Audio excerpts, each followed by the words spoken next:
A warm welcome to all my students. So today we are going to discuss about urea cycle or ornithine cycle or Krebs and Henseleit cycle. So आज हम urea cycle के बारे में पढ़ेंगे. So urea cycle होता क्या है? Urea cycle is the formation of urea, or we can say biosynthesis of urea from ammonia is called urea cycle. जब यूरिया फॉर्म होता है किससे? अमोनिया से. तो उस प्रोसेस को, जिस प्रोसेस के थ्रू ये यूरिया फॉर्म होता है, उस प्रोसेस को हम क्या बोलते हैं? उस प्रोसेस को हम बोलते हैं यूरिया साइकिल और ऑरिथीन साइकिल. या सिंपली हम ऐसा बोल सकते हैं, the conversion of NH3 into urea is the urea cycle. It explains urea formation. So the ammonia तो यहाँ पे देख सकते हैं, urea is the major disposal form of amino group derived from amino acid pools and 90% of nitrogen containing components of urine. तो ये ammonia क्या है? ठीक है, जो यूरिया क्या है, it is the disposable form of ammonia group. ठीक है, जो अमाइनो एसिड पूल से फॉर्म हुआ है, एंड जो भी जितने भी 90% of nitrogen containing component of urine है, that is the urea. तो यूरिया क्या है? It's a cyclic process. That's why we call it urea cycle. Then the site of urea cycle is liver, and to some extent in the kidney. तो जो main site है, that is the liver, जहाँ पे क्या होता है, urea cycle या ornithine cycle takes place होता है. ठीक है. सो सम तो उसमें नॉर्मली 5 साइकिल्स रहते हैं. ठीक है, 5 रिएक्शंस हैं अमोनिया से यूरिया फॉर्मेशन में. तो उसमें से जो फर्स्ट दो रिएक्शन है, इट ऑकर्स और it takes place in the mitochondria of the liver cell. और जो रिमेनिंग 3 रिएक्शंस है, it occurs in the cytosol, because the enzymes which converts the ammonia into ornithine is present into the citrulline is present in the mitochondria. और जो cytosol में जो enzymes present है, it converts that citrulline into the urea. So in the formation of one molecule of urea, we need 3 molecules of ATP, 1 molecule of ammonium ion, and 1 molecule of alpha amino nitrogen of aspartate. तो अगर हम formula देखेंगे किसका? Urea का. So the formula of urea is NH2 double C double bond NH2. ठीक है, अगर हम यूरिया का फॉर्मूला देखेंगे तो इट्स वहाँ पे 2 अमाइनो ग्रुप है और बीच में एक कार्बोमाइल ग्रुप प्रेजेंट रहता है.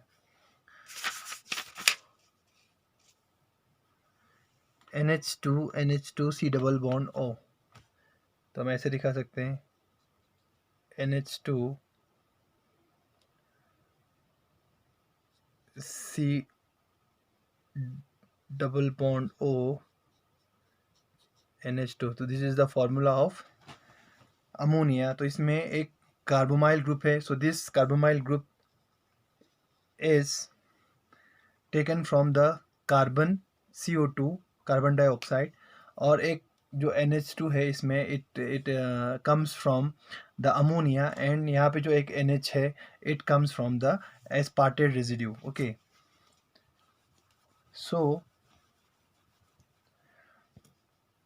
In the formation of urea, तो जब अमोनिया से यूरिया फॉर्म होता है तो हमको 3 मॉलिक्यूल्स ऑफ ATP चाहिए, 1 मॉलिक्यूल ऑफ अमोनियम चाहिए, और 1 molecule of alpha amino nitrogen of aspartate. क्योंकि उसमें से एक जो नाइट्रोजन है, जो अमाइनो ग्रुप है, वो कहाँ से आता है? वो एस्पार्टेट से आता है. ठीक है.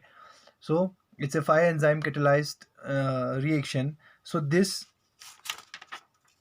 Urea cycle was the first cycle, या हम ऐसा बोल सकते हैं, the first metabolic cycle that was elucidated. ठीक है. तो it was discovered 5 years earlier than Krebs cycle, and it was discovered in 1932 by Karps and Hensleit, Hensleit in 1932। तो इन दो साइंटिस्ट ने इसको डिस्कवर किया था। तो इसकी डिस्कवरी पे ही इसको कर्ब्स हेंसलेट साइकिल भी या कर्ब्स हेंसलेट यूरिया साइकिल भी कहा जाता है। सो अगर हम थोड़ा हिस्ट्री देखेंगे, so the urea cycle is the first metabolic pathway to be elucidated. तो जो पहला मेटाबॉलिक पाथवे मैंने आपको कहा, दैट वाज इल्यूसिडेटेड, जिसको डिस्कवर किया गया था। So this cycle is also known as Krebs Henseleit urea cycle because it was the discoverer Krebs and Henseleit in 1932। So it was discovered 5 years before the discovery of TCA cycle. It takes place primarily in the liver and to a lesser extent in the kidneys. तो mainly ये liver में होता है और kidneys में भी थोड़ा बहुत हो जाता है। So you can see the formula here. It contains 2 NH2 group, ammonia 2 amino group and a carbamyl group. So ये प्रॉपर्टी किसकी? यूरिया की। ठीक है, ammonia is very toxic for our body, तो उसको कन्वर्ट करना यूरिया में बहुत इंपॉर्टेंट है ताकि अमोनिया टॉक्सिफिकेशन ना हो हमारे बॉडी में। तो उसको यूरिया में कन्वर्ट करना इंपॉर्टेंट है। क्योंकि यूरिया में क्यों कन्वर्ट करना इंपॉर्टेंट है? क्योंकि यूरिया इज़ नॉन टॉक्सिक या लेस टॉक्सिक हम बोल सकते हैं। ठीक है, या और दूसरा इसकी quality it is water soluble. तीसरा, it combines two waste products into one molecule, that is the carbon dioxide and NH3। Ammonia और कार्बन डाइऑक्साइड को कंबाइन करके दोनों वेस्ट प्रोडक्ट्स हैं, उनको कंबाइन करके वो यूरिया की शक्ल में वहाँ पे फॉर्म होता है। सो अगर हम अमोनिया की बात करेंगे तो अमोनिया हम मेनली जो ह्यूमन्स है, दो ह्यूमन्स आर यूरियोटिलिक। ठीक है, so ammonia is very extreme, it's very toxic या extremely toxic base and its accumulation in our body would be quickly fatal। ठीक है, अगर हमारे बॉडी में वो accumulate हो गया या जमा हो गया तो हमारे बॉडी के लिए बहुत टॉक्सिक साबित हो सकता है, या in extreme cases it would be very fatal for our body. अब जो अमोनिटिलिक एनिमल्स हैं वो मेनली मैरीन रहते हैं, वाटर में रहते हैं, तो वो एकदम से वाटर में अमोनिया को रिलीज़ कर सकते हैं। बट हम टेरेस्ट्रियल है तो हम एकदम से वाटर में रिलीज़ नहीं कर सकते, तो हमको स्टोर करना पड़ता है। तो अगर हम अमोनिया फेज में स्टोर करेंगे तो इट इज़ वेरी टॉक्सिक, तो वो हमारे बॉडी के लिए हार्मफुल रहेगा। तो इसीलिए पहले अमोनिया का कन्वर्शन यूरिया में होता है। तो यूरिया क्या है? अमोनिया से लेस टॉक्सिक है, या हम क्या बोलेंगे, नॉन टॉक्सिक है और वाटर सॉल्युबल है, तो हमारे बॉडी पे वो इतना इफेक्ट नहीं पहुंचाता है। सो liver contains a system of carrier molecules and enzymes which convert ammonia to urea। तो यूरिया लिवर में इसलिए ये साइकिल होता है क्योंकि वो एंजाइम्स जो अमोनिया को यूरिया में कन्वर्ट करते हैं वो लिवर में ही प्रेजेंट होता है। That's why the cycle takes place in the liver. So you can see here the fate of urea. तो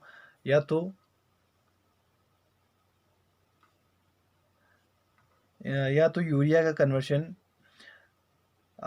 urea in the form of urine वो रिलीज़ हो जाएगा, ठीक है, फ्रॉम आवर किडनीज, या इंटेस्टाइन में चला जाएगा। जब अगर वो इंटेस्टाइन में चला गया then it will converted into NH3 ammonium ion and losses in the faeces. अगर वो लॉस नहीं हुआ तो it is again reabsorbed in the blood. तो इंटेस्टाइन में एक एंजाइम प्रेजेंट रहता है, that is the urease which converts the urea into again ammonium ions। So the normal range of blood urea nitrogen is 7 to 18 mg per dl। और ये जो range है it will increase when amino acid catabolism is there. जब amino acid catabolism ज़्यादा होगा तो ये blood urea nitrogen increase हो जाएगा। अगर रीनल इनसफिशिएंसी हो जाएगी तो जो ब्लड यूरिया नाइट्रोजन है वो इंक्रीज हो जाएगा। और डिक्रीज इन हेपेटिक फेलियर, अगर हेपेटिक फेलियर हुआ तो ये जो ब्लड यूरिया है या यूरिया फॉर्मेशन है वो होगा नहीं, तो यूरिया का कंसंट्रेशन क्या हो जाएगा? कम हो जाएगा। कब? जब जो लिवर है वो लिवर फेलियर हो जाएगा। तो so here you can see the 5 reactions through which urea is converted into, so ammonia is converted into urea। So the two reactions occur in the mitochondria, and the rest of 3 reactions occur in the cytoplasm of the liver cell. So first of all, if we talk, the ammonia which is released from different amino acids is combined with the bicarbonate and ATP, and it is converted into carbamyl phosphate. So it requires the two enzyme, that is the carbamyl phosphate synthesis first, and the second is formation of citrulline from ornithine. So ornithine will combine with carbamyl phosphate to form citrulline in presence of enzyme ornithine transcarbamylase OTC. Then citrulline से क्या form होता है? citrulline से arginosuccinate form होता है, arginosuccinate से arginine form होता है, arginine से देन ऑर्निथीन फॉर्म होगा. तो जब आर्जिनिन से ऑर्निथीन फॉर्म होगा उस टाइम पे यूरिया वहाँ से रिलीज हो जाएगा और हमारा ऑर्निथीन फिर से रिसाइकल हो जाएगा. देन इस ornithine cycle ornithine will again enter in the mitochondria to continue the urea cycle. So this is the overview of the urea cycle. So now we will discuss briefly the one by one the steps of urea formation. तो सबसे पहला है that is हमने देखा is the formation of carbamyl phosphate. So in this step the carbon dioxide is converted into carbamyl phosphate. So reaction of bicarbonate with ATP forms carbamyl phosphate and EDP. तो जो पहला step है that is उसमें क्या होता है, जो bicarbonate है दैट इज HCO3, जब वो ATP के साथ रिएक्ट करेगा तो वहाँ पे कार्बोनाइल फॉस्फेट फॉर्म होगा और एक ADP फॉर्म होगा. तो आप यहाँ पे देख सकते हैं CO2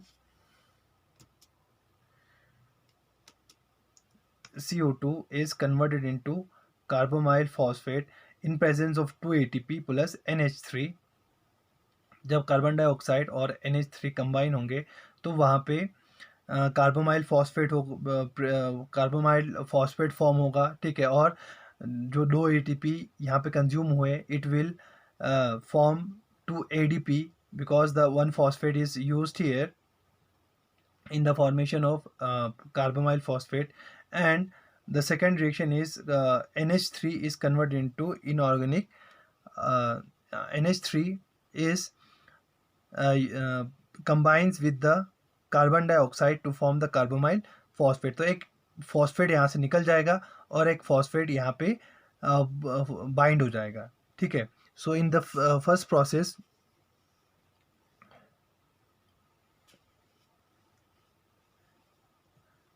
the CO2 is converted into carbamyl phosphate. When this CO2 combines with NH3 and this will form the carbamyl phosphate. तो आप यहाँ पे देख सकते हो reaction of bicarbonate ammonia then displaces ADP forming carbamate and orthophosphate. Phosphorylation of carbamate by the second ATP then forms carbamoyl phosphate. तो पहले तो ये जो प्रोसेस है अमोनियम आयन और कार्बन डाइऑक्साइड का जो कम्बिनेशन होता है, तो ये जो रिएक्शन है कार्बोमाइल फॉस्फेट बनने में 2 स्टेप्स में कंप्लीट होता है. जो फर्स्ट स्टेप में क्या रहता है, सब फर्स्ट स्टेप में जो अमोनिया है it will combines with the ATP two forms carbonyl phosphate. तो पहले एक ATP यूज़ होगा तो वहाँ पे क्या फॉर्म होगा, कार्बामेट फॉर्म होगा. पहले कार्बामेट फॉर्म होगा, ठीक है, प्लस एक ऑर्थोफॉस्फेट वहाँ पे फॉर्म होगा. Then in the second reaction, ये हो गया फर्स्ट रिएक्शन. ठीक है, देन सेकेंड रिएक्शन में क्या होता है, सेकेंड रिएक्शन में जो इस कार्बामेट का फिर से फॉस्फाइलेशन होता है. This phosphorylation of carbamide by the second ATP then forms carbamoyl phosphate. ठीक है, तो जब यहाँ पे सेकेंड ATP यहाँ पे ऐड होगा तो यहाँ से एक फॉस्फेट यहाँ पे ADP निकल जाएगा और वो फॉस्फेट यहाँ पे ऐड हो जाएगा. ठीक है, तो पहले उसमें क्या है, पहला एक ATP यूज़ होगा और यहाँ पे ADP प्लस ऑर्थोफॉस्फेट यहाँ से रिलीज हो जाएगा. So this is the first reaction, that is formation of carbamyl phosphate, that in which the carbon dioxide combines with NH3 to form the carbamyl phosphate and inorganic phosphate. In this process, 2 ATP is consumed, and 2 ADP is released, and an orthophosphate is released. So this reaction is carried out by an enzyme, that is carbamyl phosphate synthetase first. Okay, so there are two types of carbamyl phosphate synthetase, that is one is carbamyl phosphate 1 and carbamyl phosphate 2. Okay, so carbamyl phosphate 1 is present in the mitochondria, and carbamyl phosphate second is present in the cytoplasm. And this carbamyl phosphate 1 is regulated by glutamate and acetyl glutamate. Okay, ये हो गया पहला पहला जब हमारा reaction हो गया तो इसमें कार्बोमाइल फॉस्फेट फॉर्म हुआ. अब जो सेकंड रिएक्शन है, इसमें carbamoyl phosphate will react with ornithine, जो फर्स्ट हमारा मॉलिक्यूल है जो रिएक्ट करता है इस कार्बोमाइल फॉस्फेट के साथ. इसी वजह से इस साइकिल को ऑर्निथीन साइकिल भी कहा जाता है. ठीक है, सो ऑर्निथीन कंबाइन होता है किसके साथ, इस कार्बोमाइल फॉस्फेट के साथ.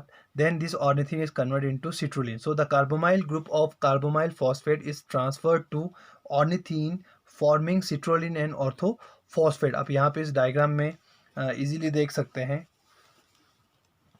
कि इस कार्बोमाइल ग्रुप में से जो कार्बोमाइल फॉस्फेट है, this is the carbamoyl phosphate, it is transferred to ornithine.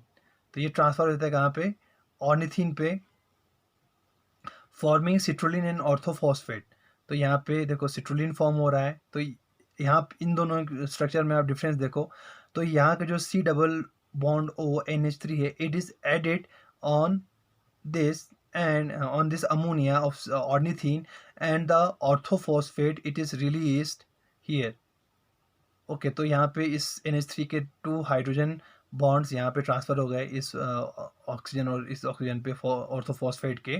So and this carbamyl group is transferred to the ornithine, and this ornithine will convert into citrulline. So this reaction is catalyzed by enzyme, that is the ornithine transcarbamylase. So subsequent metabolism of citrulline take place in the cytosol. तो अब ये जो citrulline यहाँ पे form हुआ है, it will enters into the cytosol. तो यहाँ पे जो ये दो रिएक्शंस है, ये दो रिएक्शंस कहाँ पे होता है, एक तो कार्बोमाइल फॉस्फेट का फॉर्मेशन और दूसरा सिट्रुलिन का formation. These two steps are these two steps takes place in the mitochondria of the liver cell. So entry of ornithine into the mitochondria and exit of citrulline from mitochondria in which involves mitochondria inner membrane transport system. ठीक है, तो वहाँ पे एक system है जिसके through ये जो ऑर्निथीन है और ये जो सिट्रुलिन है, that will enter and exit from the mitochondria. तो यहाँ पे देखो ऑर्निथीन यहाँ पे एंटर होने के लिए भी वो ट्रांसपोर्ट सिस्टम चाहिए, और यहाँ से सिट्रुलिन बनने के बाद वो सिट्रुलिन बाहर जाता है साइटोसोल में, तो वहाँ पे भी एक ट्रांसपोर्ट सिस्टम चाहिए जो प्रेजेंट होता है कहाँ पे, माइटोकॉन्ड्रियल साइटोप्लाज्म पे, माइटोकॉन्ड्रियल प्लाज्मा मेम्ब्रेन पे. Okay, so this enzyme has no regulatory significance. The remainder of the urea steps take place in the cytosol. This requires the continuous export of citrulline and the uptake of ornithine across the inner mitochondrial membrane. बाकी जो steps है तो वो कहाँ पे होता है, cytoplasm में होता है. और कंटिन्यूस यूरिया फॉर्मेशन के लिए ऑर्निथीन का एब्जॉर्ब होना माइटोकॉन्ड्रिया में और सिट्रुलिन का बाहर रिलीज होना माइटोकॉन्ड्रिया से बहुत इंपॉर्टेंट है through the inner mitochondrial membrane. तो उसके बाद जो थर्ड स्टेप है, that is the formation of argininosuccinate. Then अब सिट्रुलिन जो फॉर्म हुआ था माइटोकॉन्ड्रिया में वो साइटोसोल में आ जाएगा. अब उस सिट्रुलिन से क्या फॉर्म होगा, that is the argininosuccinate. So the enzyme which carries, या हम बोलेंगे ऐसा, which helps in the formation of arginosuccinate or which catalyze the reaction is arginosuccinase. तो यहाँ पे आप देख सकते हैं citrulline. So production of arginosuccinate is an energetically expensive process since the ATP is split to AMP and pyrophosphate. तो यहाँ पे सिट्रुलिन से आर्जिनोसक्सिनेट फॉर्म होने के लिए एक एटीपी फिर से कंज्यूम होता है। तो आप यहाँ पे देख सकते हैं, so ATP is converted into AMP, that is पहले एटीपी का कन्वर्शन किस में होगा, एएमपी में, और वहाँ पे पायरोफॉस्फेट फॉर्म होगा। देन दिस पायरोफॉस्फेट का जो एनर्जी है वो अगेन यूज होगा। तो इस पायरोफॉस्फेट का इनऑर्गेनिक फॉस्फेट कन्वर्शन में और एनर्जी रिलीज होता है। तो हम ऐसा बोल सकते हैं कि 2 एटीपी का एनर्जी यहाँ पे यूज हो रहा है। तो it's very expensive process because it takes energy of 2 ATP to form the arginosuccinate from the citrulline. So the pyrophosphate is then cleaved to inorganic phosphate using pyrophosphatase. So the overall reaction goes to equivalent of high energy phosphate पर मोल। तो मैंने आपको कहा कि पहले ATP का conversion MP में होता है और पायरोफॉस्फेट में होता है, फिर इस पायरोफॉस्फेट का ब्रेकडाउन होता है किसमें, इनऑर्गेनिक फॉस्फेट में, जो करता है कौन, दैट इज द पायरोफॉस्फेटेज। तो वहाँ पे और एनर्जी रिलीज होता है। तो पहले एटीपी का ब्रेकडाउन होता है पायरोफॉस्फेट में, तो वहाँ पे एनर्जी रिलीज होता है। उसके बाद इसका ब्रेकडाउन होता है पायरोफॉस्फेट का इनऑर्गेनिक फॉस्फेट में, तो वहाँ पे और एनर्जी रिलीज होता है। तो it's very energy consuming process. So it takes almost equivalent of 2 breakdown of ATP. तो 2 एटीपी ब्रेकडाउन की जितना एनर्जी यहाँ पे कंज्यूम होता है। So the reaction requires ATP and involves intermediate formation of citrullyl AMP, subsequent displacement of AMP by aspartate, then forms argininosuccinate. तो पहले यहाँ पे एक इंटरमीडिएट फॉर्म होता है before forming the argininosuccinate. So that intermediate is the citrullyl AMP. ठीक है, सिट्रुलिल AMP, citrulline पे जब ये एटीपी बाइंड होगा, ठीक है, तो एटीपी ब्रेकडाउन हो जाएगा और एएमपी इस सिट्रुलिन पे बाइंड हो जाएगा and it will form the citrulline AMP, या हम उसको बोल देंगे सिट्रुलिल एएमपी। देन एस्पार्टेट वहाँ पे एंटर होता है दूसरे रिएक्शन में। जब एस्पार्टेट एंटर होगा तो ये एस्पार्टेट उस एएमपी को वहाँ से हटा देगा, रिमूव कर देगा, and AMP is release and there will form the product that is the argininosuccinate. तो आप यहाँ पे देख सकते हैं। सो यहाँ पे जो एस्पार्टेट है वहाँ का जो ये अमोनिया है, यहाँ से लेके यहाँ तक क्या है, दैट इज द एस्पार्टेट। तो यहाँ पे अमोनिया ऐड हो गया है। So cleavage of the fourth process है cleavage of argininosuccinate. Then cleavage of argininosuccinate catalysed by argininosuccinate lyase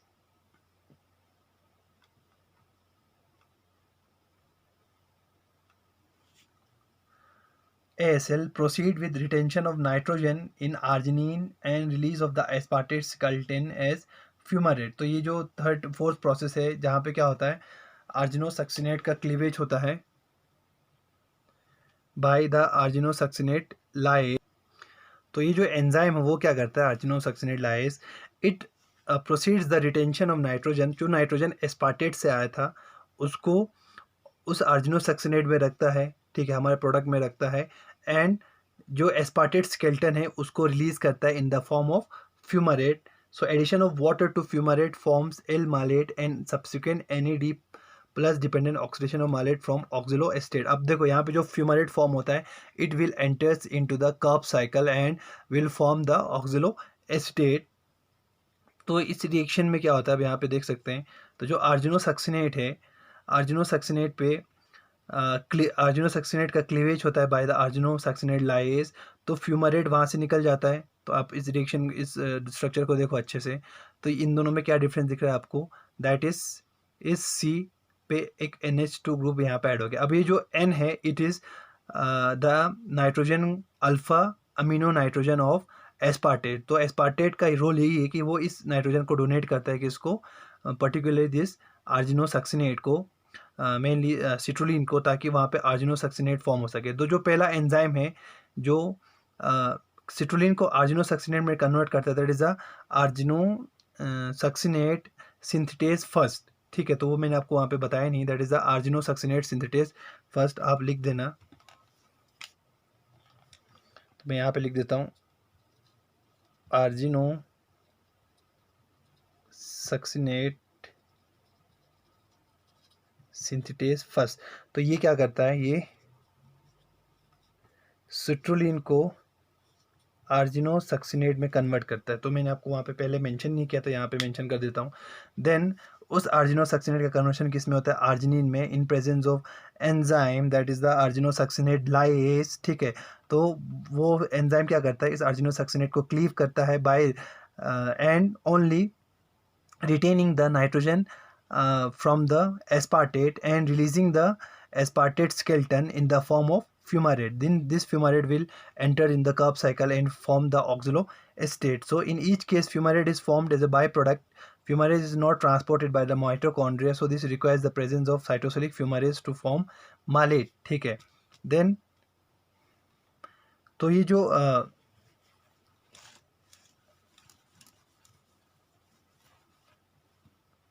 next process है that is the step 5 that is the cleavage of arginine. तो यहाँ पे arginine का cleavage होता है and our urea is formed and also ornithine is renewed, ठीक है। सो in this process it's a hydrolytic cleavage in which water is used for the cleavage of the arginine to form urea and ornithine. So hydrolytic cleavage of the guanido group of the arginine catalyzed by liver arginase 1 release urea, the other product ornithine re-enters liver mitochondria for addition as first round of urea synthesis. तो ये जो enzyme है that is a liver arginase, तो ये क्या करता है, ये by the help of hydrolytic cleavage जो गोनिडो ग्रुप है उसको आर्जिनिन से क्लीव करता है and the product form that is the urea, और दूसरा प्रोडक्ट है दैट इज़ द ऑर्निथिन वहाँ पे फॉर्म होता है। ये ऑर्निथिन फिर से माइटोकॉन्ड्रिया में एंटर होता है ताकि वो फिर से यूरिया साइकिल कंटिन्यू कर सके and this urea is released into the, मैंने आपको बताया that is the blood and from blood it enters into the kidney and from kidney it is excreted out in the urine. So ornithine and lysine are potent inhibitors of arginase competitive with arginine. So ये जो ornithine और lysine है ये दोनों क्या है, inhibitor है किसके, आर्जिनेस एंजाइम के। तो अगर ज़्यादा ऑर्निथिन प्रेजेंट होगा तो ये जो आर्जिनेस एंजाइम है वो इनिबिट हो जाएगा, और अगर ज़्यादा लाइसिन प्रेजेंट होगा तो वहाँ पे अगेन ये जो आर्जिनेस एंजाइम है वो इनिबिट हो जाएगा। So arginase is activated by cobalt and magnesium, so these are the cofactors which are important for the activation of the arginase enzyme. So ornithine and lysine compete with arginine. So जो ये ornithine और lysine है it competes with arginine, इस arginine के साथ वो compete करते हैं ताकि उस एंजाइम से बाइंड हो। अगर ऑर्निथिन ज़्यादा होगा आर्जिनिन कम होगा तो ऑर्जिनिन वहाँ पे बाइंड हो जाएगा, अगर आर्जिनिन ज़्यादा होगा ऑर्निथिन कम होगा तो आर्जिनिन उस एंजाइम के साथ बाइंड हो जाएगा और आर्जिनिन का कन्वर्शन ऑर्निथिन में हो जाएगा, ऑर्निथिन में हो जाएगा, ठीक है।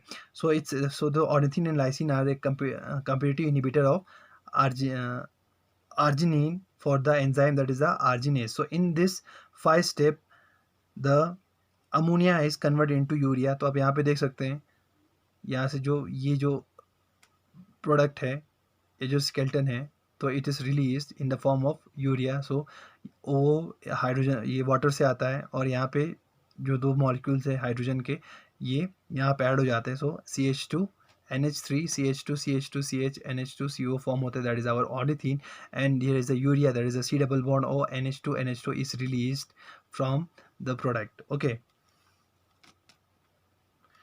सो अभी लिंक है किसके बीच में, सिट्रिक एसिड साइकिल और यूरिया साइकिल में। तो एक बार हम फिर से साइकिल को देख लेते जस्ट रिमेम्बरिंग के लिए।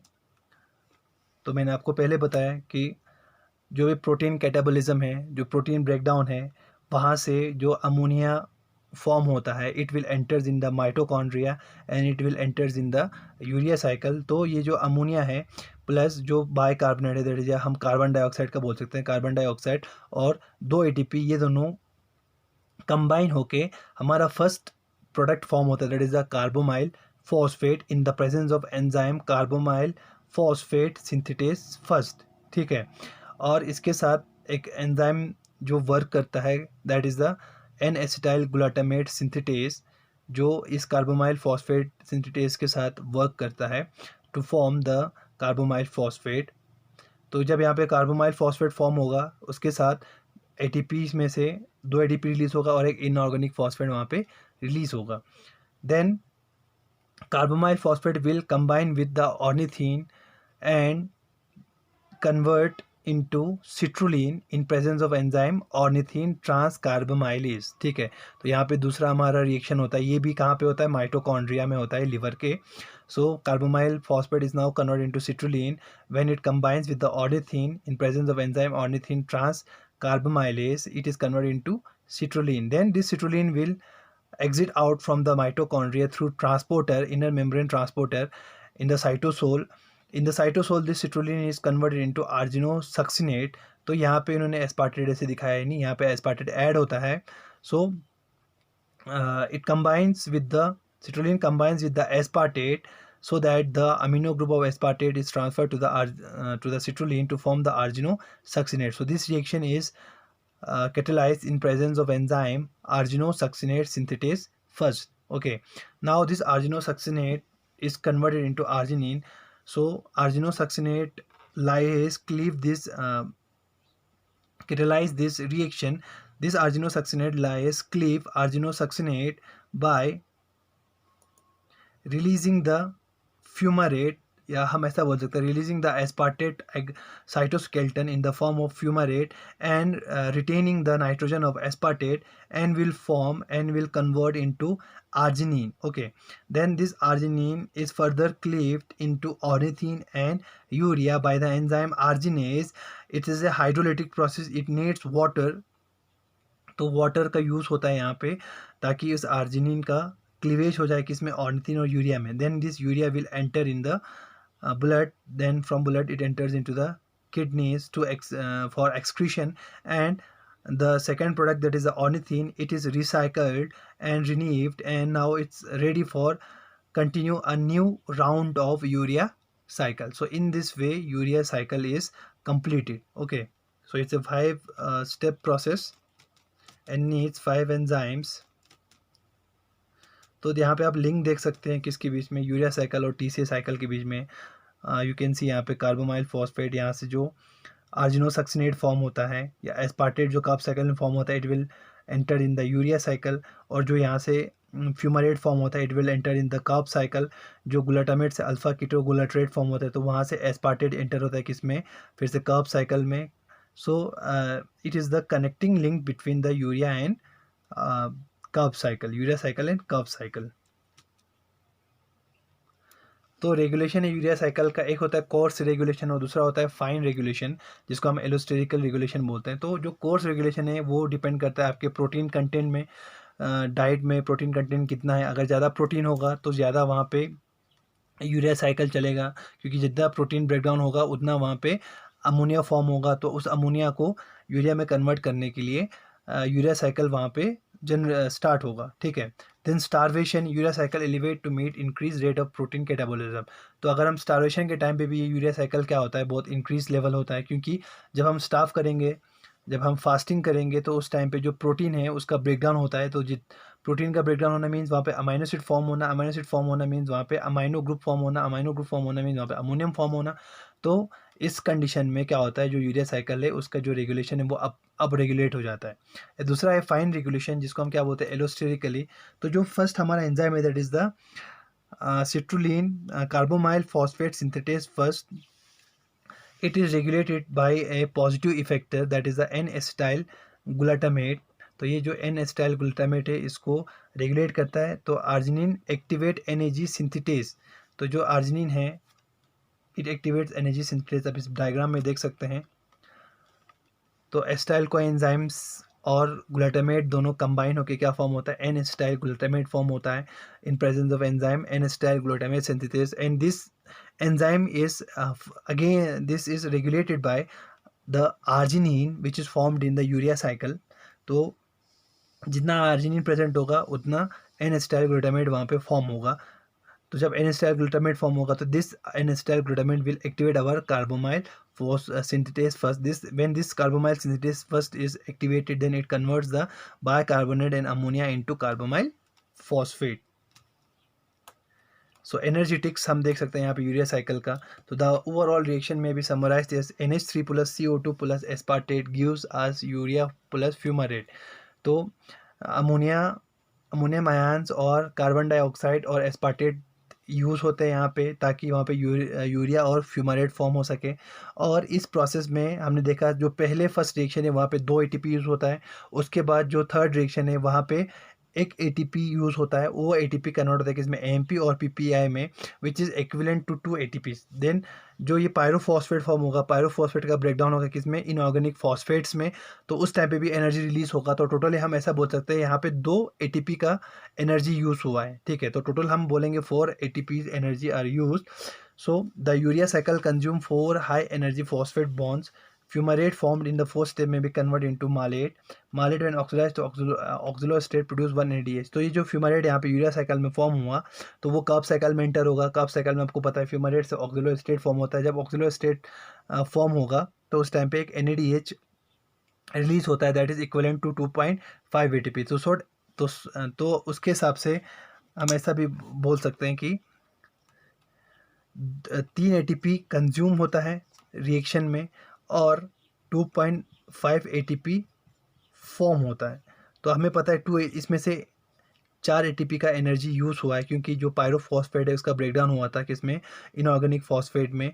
तो अगर हम ऐसा करेंगे 4 minus 2.5 ATP equal to 1.5 ATP, तो 1.5 एटीपी जो हाई एनर्जी फॉस्फेट है, उतना उसका एनर्जी एक्सपेंडिचर यहाँ पे यूटिलाइज हुआ है ताकि यूरिया फॉर्म हो सके। तो urea and TCA cycle are interlinked and it is called urea bicycle. तो यूरिया साइकिल और जो टीसीए साइकिल है या कर्व साइकिल है वो क्या इंटरलिंक्ड है, तो इसलिए इस साइकिल, इन दोनों साइकिल्स को कभी कभार यूरिया बाई साइकिल भी कहा जाता है।